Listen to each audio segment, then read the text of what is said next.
श्री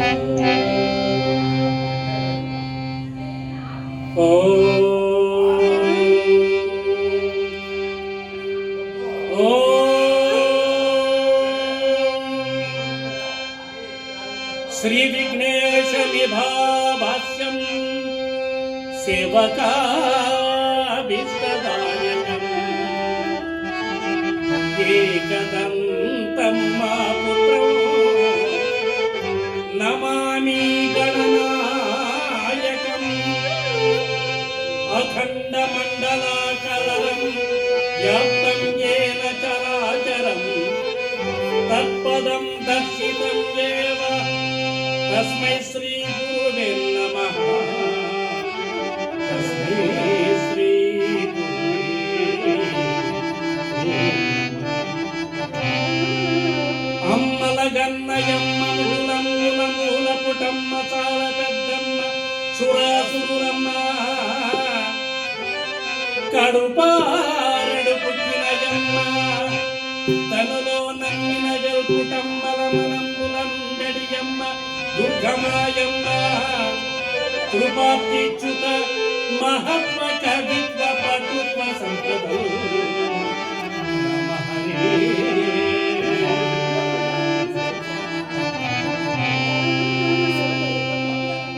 करिमुख काम्याताधायक करिमुख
భగవత్స్వరూపులైన భక్త మహాశయులకు శత సహస్రాధిక నమస్సుమాంజలుడు.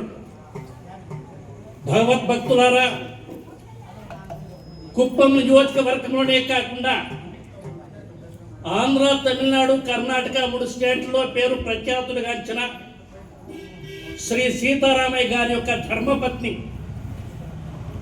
శ్రీమతి రత్నమ్మ గారు ఈరోజు వైకుంఠానికి పోతున్నారు. కాబట్టి వారి స్మరణార్థంగా ఈ యొక్క కార్యక్రమాన్ని ఏర్పాటు చేసిన సామాన్యంగా మనకందరికీ తెలుసును, మంచి లబ్ధ ప్రతిష్ఠుడు, సంగీత సాహితీ చక్రవర్తి మన సీతారామయ్య గారు. ఒక కళాకారుడికి ధర్మపత్నిగా కావాలంటే, భార్యగా కావాలంటే అంత విజ్ఞానము ఉండాలి. శ్రీమతి రత్నమ్మ గారు సీతారామయ్య గారి యొక్క ధర్మపత్నిగా, అర్ధాంగిగా, సహధర్మచారిణిగా అన్ని విధాల తన కొన ఊపిరి ఉన్నంత వరకు భర్త అడుగుజాడల్లో నడిపిస్తూ, తాను ముందు నడుస్తూ భర్తను వెనక నడిపిస్తూ, భర్త అడుగుజాడల్లో తాను నడుస్తూ జీవితాన్ని మొత్తం పూర్తిగా నడిపించినటువంటి సీతారామయ్య గారు నడిపించినటువంటి ఒక శక్తి ఎవరైనా ఉన్నారంటే వాళ్ళ భార్య శ్రీమతి రత్నమ్మ గారు. ప్రతి మనిషిని నడిపించే శక్తులు ఇద్దరు ఆడవాళ్ళు, ఒకటి తల్లి, రెండవది భార్య. సీతారామయ్య గారికి చిన్నప్పుడే తల్లి పోయింది కాబట్టి ఆ తల్లి మాధుర్యాన్ని పూర్తిగా స్వీకరించలేదు ఆయన. ఆ తల్లి తర్వాత రెండవ తల్లి ఎవరంటే భార్య. ఆ భార్య స్థానాన్ని ఆక్రమించినటువంటి రత్నమ్మ గారు నిజంగా కూడా మహా గొప్ప జ్ఞాని. ఆమె సంగీతం కూడా బాగా తెలుసు. ఒక కళాకారునికి ఏ విధంగా ధర్మపత్నిగా ఉండాలని చెప్పి తెలుసు. ఆ విధంగా మధుర గాయకుడు ఘంటసాల వ్రాసిన ఏమంటే, ఒక్క ఆడది ఏ విధంగా ఉండాలా అని మధుర గాయకుడు పాడినాడు. ఆలయానగలసిన ఆ దేవుని రీతి ఇల్లాలే ఈ జగతి.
ప్రతి స్త్రీ ఏ విధంగా నడవాలని పెద్దలు ఒక మార్గం చెప్పిన, కార్యేషు దాసి కరణేషు మంత్రి రూపేచ లక్ష్మి పోషేషు మాత క్షమయా దరిత్రి శయనేషు రంభ.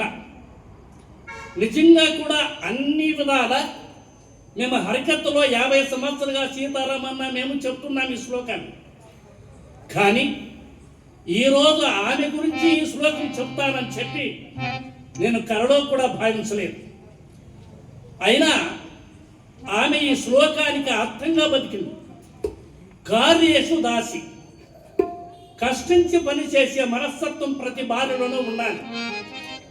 చిన్నప్పటి నుంచి ఆమె 6వ క్లాస్ చదువుతా ఉండినప్పుడు పెళ్ళయింది, బాల్య వివాహమైంది. ఆ రోజు నుంచి మరణించేంత వరకు సీతారామన్న గారి యొక్క సేవ ఆమె చేసినట్లు ఎవరూ చేయలేదు, ఇంకా చేయబోరు కూడా. ఇది ప్రతి మనిషికి అంతే. కార్యేషు దాసి, వ్యవసాయం పనులకు పోతే కూలి వాళ్ళకంతా ముందుగా ఉన్నాయమ్మ. వ్యవసాయ పనులకు పోతే ఇంకా ఇంటి పని, నాకు తెలిసినంతవరకు ఇంటి పని చూస్తే ప్రతి ఒక్క ఇంటికి రాయలను రత్నమ్మ పేరుంది. అంత గొప్పగా కష్టపడింది. అంతేకాకుండా కష్టపడినటువంటి మనస్తత్వం చాలా బాగుంది కాబట్టి కడపటి వరకు ఆమె అనారోగ్యమేమీ కాదు. అది ఎలా వచ్చిందో ఎలా పోయిందో తెలియదు, కానీ ఆమె షుగర్ కానీ ఏది కానీ లేదు. అలాంటి మహాసాధ్వి కార్యేషు దాసి, కష్టపడి పనిచేసేటటువంటి వాడు. కరణేషు మంత్రి, యోచన చెప్పే దాంట్లో ఒక రాజుకు మంత్రి ఏ విధంగా తోడ్పడాలో భార్య ఆ విధంగా తోడ్పడాలి. సీతారామన జీవితంలో అంత మంచి యోచన చెప్పేటటువంటి ఇంకెవరు లేరు. ఆయన తండ్రి మహా గొప్ప తపల విద్వాంసుడు బసప్ప గారని. ఆయన మరణించిన తర్వాత తల్లి, తండ్రి, అన్న, తమ్ముడు అంతా కూడా ఆమె. సీతారామన్న గారికి తల్లి, తండ్రి వెళ్ళిపోయిన తర్వాత అన్న, తమ్ముడు అందరూ ఆమె రూపంలో చూసుకున్నారు. నిజంగా కూడా చాలా గొప్ప గుణం కలిగినటువంటి ఆమె. కుప్పంలో సైడ్ తీయాలని చెప్పింది, యోచన చెప్పింది ఆమె. కుప్పంలో ఇల్లు కట్టాలని చెప్పింది ఆమె. ఈ విధంగా చేయాలని చెప్పింది ఆమె. ప్రతి ఒక్క విషయములను ఆయన చేస్తుంటే కథ, పాడుతుంటే పాట, ఈ పాట ఇట్లు పాడితే బాగుందని చెప్పి సంగీతంలో కూడా తన ప్రజ్ఞాతురాన్ని నేర్పించినటువంటి తల్లి రత్నమ్మగా. కరణేశు మంత్రి, రూపేశ లక్ష్మి. నిజంగా చెప్పాలంటే ఆమెను చూసుకొని ప్రయాణమైతే పోయేటటువంటి ప్రతి ప్రయాణము శుభం కలుగును. ఆ యొక్క దర్శనం చేసుకుని పోయినాడు కాబట్టినే, ఆమె యొక్క దర్శనం చేసుకొని కాబట్టినే ప్రతి ఒక్క కార్యక్రమము, ప్రతి ప్రోగ్రాముకు ఆయన సక్సెస్ అయింది. ప్రతి భారతము సక్సెస్ అయింది. ఏ కార్యక్రమాన్ని కన్నా పోని ఆమె యొక్క చెప్పేసిపోతే చాలు. రూపేచ లక్ష్మి అంటే ఆమెకే తగిన. అంత కళకళలాడుతూ మరణించేంత వరకు అంతే గొప్పగా ఉంది. నిజంగా చెప్పాలంటే ఆమె బొట్టు, ఆమె కట్టు, ఆమె యొక్క పూలు పెట్టేది ఇంకెవరూ లేదు. అంత అద్భుతంగా ఆమె ఇప్పుడేస్తారే నైటీలో అంతా వేయదు, బ్రహ్మాండంగా వేసిన రూపేచ లక్ష్మి, క్షమయ దరిత్రి. నిజంగా చెప్పాలంటే ఆ ఓపిక అనేది ఆమెకు పెట్టని విద్య, చిన్నప్పటి ఇంకా వచ్చిండేటువంటి విద్య. ఆ ఓపిక అంటే తన కుమార్తెను మరణించిన ఆ దుఃఖం నుంచి తట్టుకోవాలంటే సామాన్యం కాదు. సుమిత్రమ్మ పోయింది, జమునమ్మ పోయింది. వీళ్ళ యొక్క దుఃఖాలంతా తట్టుకోవాలంటే గుండె నిబ్బరం చాలా గొప్పగా ఉండాలి. అది కాకుండా భర్త గారికి ఆటుపోట్లు ఏమైనా కూడా కానీ భర్త గారికి ధైర్యం చెప్పే గుణమైంది. అయ్యో ఏం చేసేది రత్న, ఏం చేసేది రత్న, నాకు తోసలేదు అంటే దానికి ఏమన్నా పరిష్కారం చెప్పేటటువంటి ఆమె పెద్ద ఎడ్యుకేషన్ కాదు, కానీ మహా ఇంజనీర్లు చెప్పుకున్నా ఉండేటటువంటి ఒక ప్లాన్ చెప్పనాయమ్మ. అటువంటి అడుగడుగునా నిర్మించినటువంటి తల్లి మహాసాధ్వి రత్నమ్మగా. క్షమయ దరిత్రి. నిజంగా ఈ పొద్దు మన వాళ్ళ కుమారుడు సోమశేఖర్ గారు కానీ, కోడల ధనలక్ష్మమ్మ గారు కానీ, మరమరాల ధనుశ్రీ గారు కానీ, మనముడు ముఖేష్ గారు కానీ, ఇంకా కుమార్తె అన్నటువంటి లలితమ్మ, వాళ్ళ భర్త శ్రీనివాస్ గారు, మరియు మమతమ్మ, గురుమూర్తి గారు, వీళ్ళంతా మాకు బాగా తెలుసు స్వామి. ఏమంటే మా కుటుంబ సభ్యులు, మీ కుటుంబ సభ్యులే కాదు, ప్రతి ఒక్క కళాకారుడు మీ కుటుంబానికి మీ ఇంటికి వచ్చినారు. ప్రతి ఒక్క ఇల్లు, ప్రతి కళాకారుడు కూడా సీతారామన్న ఇల్లు మా ఇల్లు, సీతారామన్ గారి యొక్క బిడ్డలు మా బిడ్డలు అని భావించిండేటటువంటి వారు కళాకారు. ఆ విధంగా క్షమయా ధరిత్రి ఈ విధంగా ప్రతి అడుగడుగున నడిపించిండేటటువంటి తల్లి ఆమె రత్నమ్మగా. ఆమెకు ఒకసారి పరమాత్మ యొక్క నామస్మరణ చేస్తూ కార్యక్రమానికి వస్తాము. మనమంతా కూడా కలిసి ఆమెకు గోవింద నామస్మరణ. గోవింద అంటే అర్థం ఏమంటే అణురేణు తృణకాష్ట సర్వము గోవింద అన్నారు కన్నడంలో. అణు అంటే ఇంగ్లీష్లో ఆటం అంట.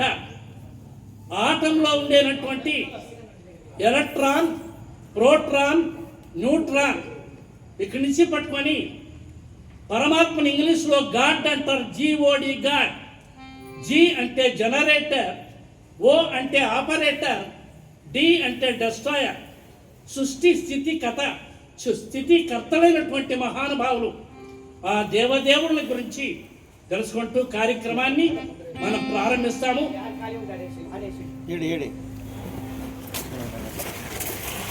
కూర్చోస్వామి.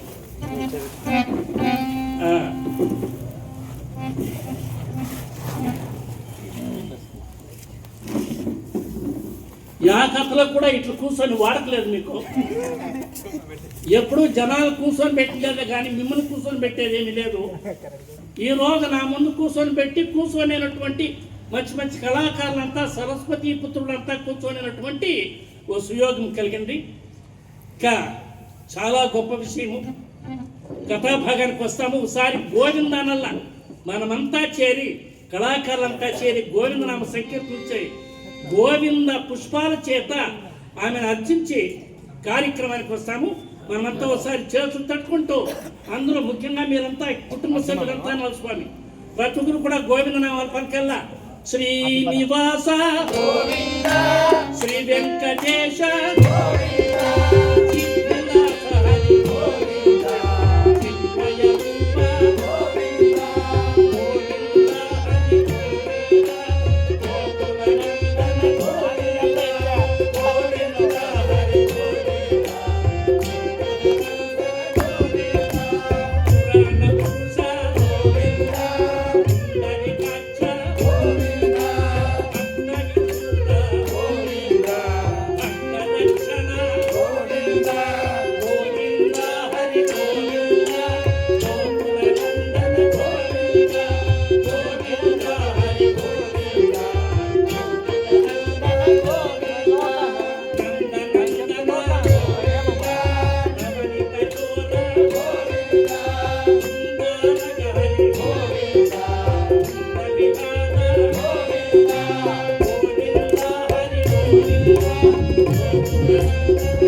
కార్యక్రమానికి వస్తాము.